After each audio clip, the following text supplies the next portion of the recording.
bonsoir. Bonsoir. Donc vous présentez une pièce de Jean-Paul Sartre, Huis clos, qui a déjà fait un succès l'année dernière, si j'en crois les gazettes. Et vous êtes Joyce Franc-René, la metteur en scène. C'est ça. Alors. Et Thibaut Truffert, mon assistant, qui compte beaucoup parce que je joue aussi dans la pièce. Donc c'est vrai que quand on met en scène et qu'on joue, il faut quand même de temps en temps un troisième œil pour checker. Bien sûr. Est-ce que je peux me permettre de résumer l'histoire? Mais bien sûr, ça m'arrangera. Super. Donc en gros, Huis clos, c'est l'histoire de 3 personnes, qui sont introduits par un mystérieux garçon d'étage, ce monsieur, dans une salle. Ils ne se connaissent pas, n'ont absolument rien en commun et sont obligés de cohabiter pour l'éternité. Donc c'est pas rien. Bien sûr. Voulez-vous qu'on fasse une brève présentation de chaque personnage? Tout à fait. D'accord, on va commencer par toi.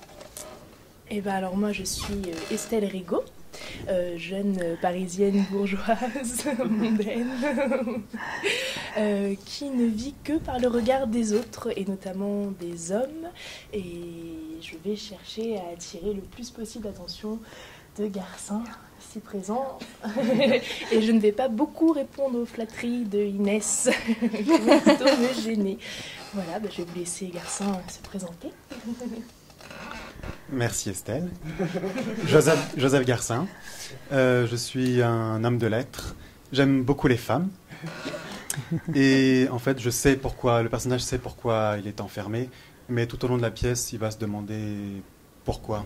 Il va essayer de savoir s'il est un lâche ou pas. Et c'est vraiment Inès qui va s'amuser à lui retourner le couteau dans la plaie. Voilà. Inès Serrano donc, qui est posée d'emblée comme étant le personnage fort de la pièce.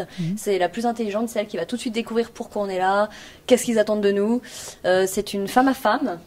Et donc voilà, comme vous pouvez le pressentir, un espèce de triangle amoureux va commencer à se dessiner. Et disons que c'est elle qui va amener le joli vernis bourgeois de ces deux-là à se craqueler finalement. Ah, d'accord. Parce qu'elle sait appuyer là où ça fait mal.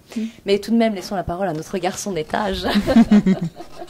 Comme Inès l'a dit, je ne suis que le garçon d'étage. Je suis là pour accueillir les personnes en enfer et voilà. Ah, il a craché le morceau, voilà, c'est ça, il a craché le morceau, bravo. Les gens vont plus venir maintenant.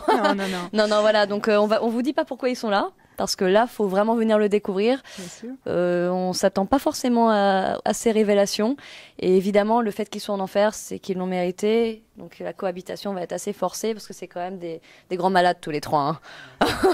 Et qu'est-ce qui vous a poussé à monter finalement ce texte qui peut-être, je sais pas s'il est beaucoup monté ou il est énormément monté. Alors moi en fait à la base c'est vrai que j'avais aucune idée de ça, j'ai découvert, j'étais au collège et c'est pour tout dire, c'est la pièce qui m'a donné envie de faire du théâtre.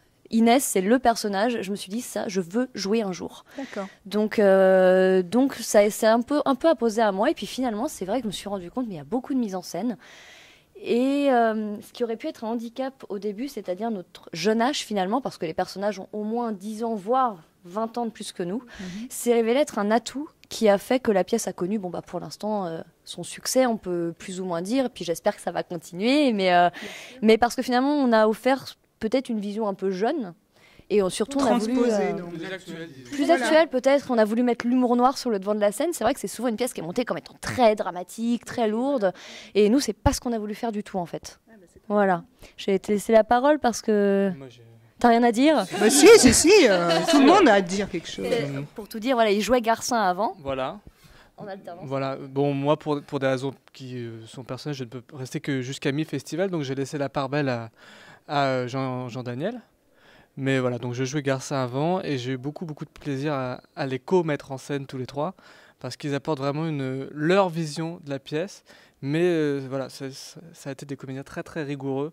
Le texte est retranscrit d'ailleurs avec une grande rigueur, un grand souci d'exactitude, une grande admiration de l'auteur aussi. Mais tout en étant un œil nouveau, une voix nouvelle. Et ça a été très très intéressant de travailler avec eux. Voilà. Eh ben, on se réjouit de pouvoir voir votre interprétation et votre regard, votre point de vue d'aujourd'hui sur ce texte un point de classique. vue, un angle de vue, exactement. Voilà. Merci beaucoup. Ah oui, à quelle heure se joue-t-il, pardon? À 22h50. 22h50. Ouais, pardon, 22h50. Donc Ici même. Vous oublierez ce que vous penserez savoir de l'enfer. Très bien, merci beaucoup. Merci à vous. Merci à vous.